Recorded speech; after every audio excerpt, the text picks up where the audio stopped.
বাংলাদেশের সর্বশেষ গুরুত্বপূর্ণ আপডেট সংবাদ আপনাকে স্বাগত। শুরুতেই সংবাদ শিরোনাম, পরে বিস্তারিত। প্রথমেই জানাবো, ঢাবি শিক্ষার্থীকে ছুরিকাঘাতে হত্যা, সহপাঠীদের বিক্ষোভ। ঢাকা বিশ্ববিদ্যালয় শিক্ষা ও গবেষণা ইনস্টিটিউটের শিক্ষার্থী শাহরিয়ার আলম শাম্যকে ছুরিকাঘাতে হত্যার ঘটনায় উত্তাল হয়ে উঠেছে ক্যাম্পাস। দিবাগত রাত ৩টার দিকে সহপাঠীরা উপাচার্যের বাসভবনের সামনে জড়ো হয়ে বিক্ষোভ শুরু করেন। বিক্ষুব্ধ শিক্ষার্থীরা বলেন, আমাদের বন্ধুকে নির্মমভাবে খুন করা হয়েছে। এই হত্যাকাণ্ডে জড়িতদের চিহ্নিত করে দ্রুত বিচারের আওতায় আনতে হবে। এ সময় বিএনপির ছাত্রদলের নেতাকর্মীরাও সেখানে বিক্ষোভ করেছেন। দখলদার ইসরায়েলি হামলার শিকার আরও ৩৬টি হাসপাতাল। যুদ্ধ শুরু হওয়ার পর থেকে গাজায় এ পর্যন্ত দখলদার ইসরায়েলি বাহিনীর হামলায় কমপক্ষে ৩৬টি হাসপাতাল ধ্বংস করা হয়েছে। এর মধ্যে ইউরোপীয় ইউনিয়নের হাসপাতালেও হামলা চালিয়েছে ইসরায়েল। এতে ৮১ জন গত রাতেই নিহত হয়েছে।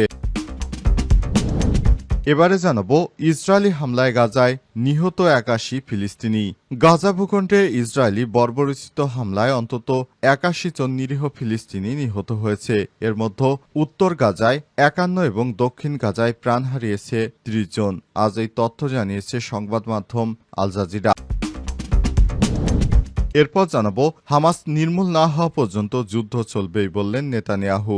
ইসরায়েলের প্রধানমন্ত্রী বেঞ্জামিন নেতানিয়াহু বলেছেন, হামাস সম্পূর্ণভাবে নির্মূল না হওয়া পর্যন্ত গাজায় চলমান যুদ্ধ থামবে না। তবে জিম্মি মুক্তি সত্ত্বে সংক্ষিপ্ত সময়ের জন্য যুদ্ধবিরতিতে সম্মত হতে পারে ইসরায়েল।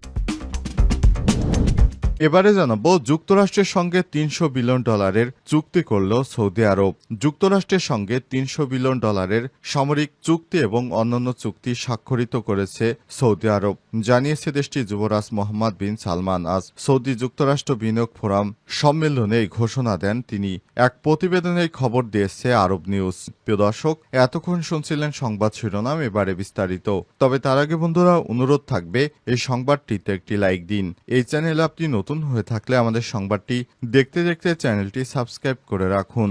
আর বন্ধুরা, গাজা যুদ্ধে আপনি যদি নিরীহ ফিলিস্তিনিদের ভালোবেসে থাকেন, কমেন্টে ইয়েস লিখে বিশ্ববাসীকে জানিয়ে দিন। সংবাদটি আপনার সোশ্যাল মিডিয়া ফেসবুকে শেয়ার করে বন্ধুদেরও দেখার সুযোগ করে দিন। এই সংবাদটি আপনি কোন স্থান থেকে দেখছেন এবং শুনছেন, বা বাংলাদেশের কোথায় আছেন, কমেন্ট করে জানিয়ে দিন। এবারে বিস্তারিত।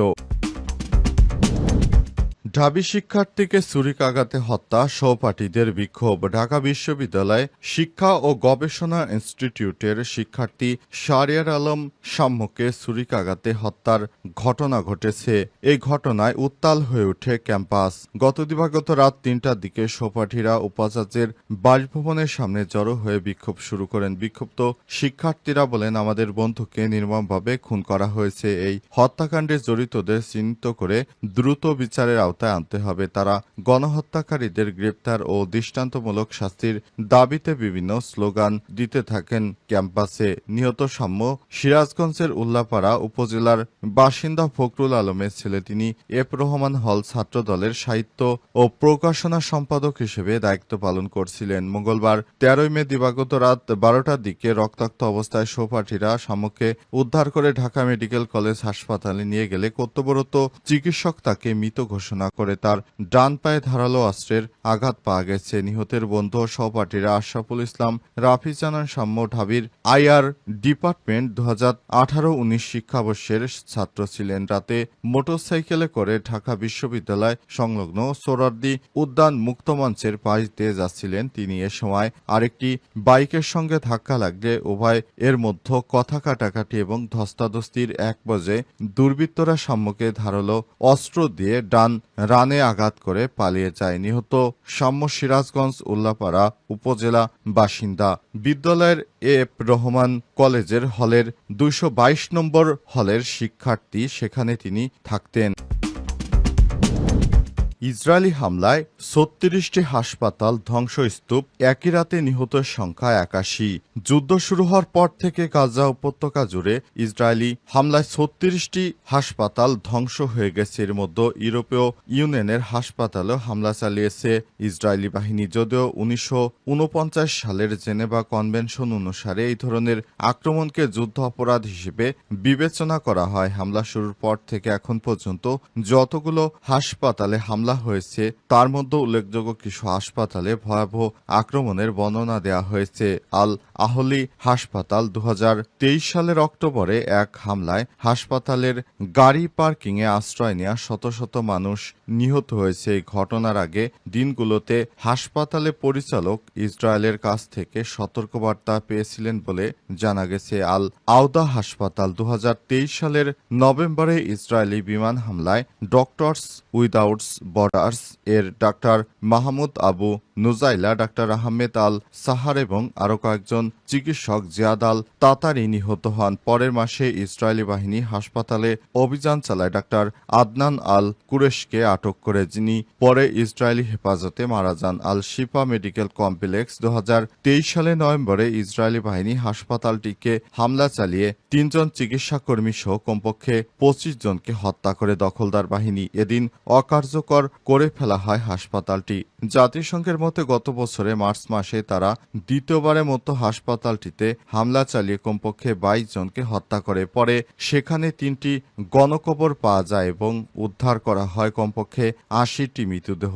নাসের মেডিকেল কমপ্লেক্স গত বছরের ফেব্রুয়ারিতে ইসরায়েলি বাহিনী এক সপ্তাহেরও বেশি সময় ধরে হাসপাতাল অবরোধ করে রাখে। ঘটনাস্থলে আসা কয়েক ডজন মানুষকে হত্যা করে এবং সেখানে হামলা চালিয়ে গ্রেপ্তার করে 200 জনেরও বেশি ফিলিস্তিনিকে।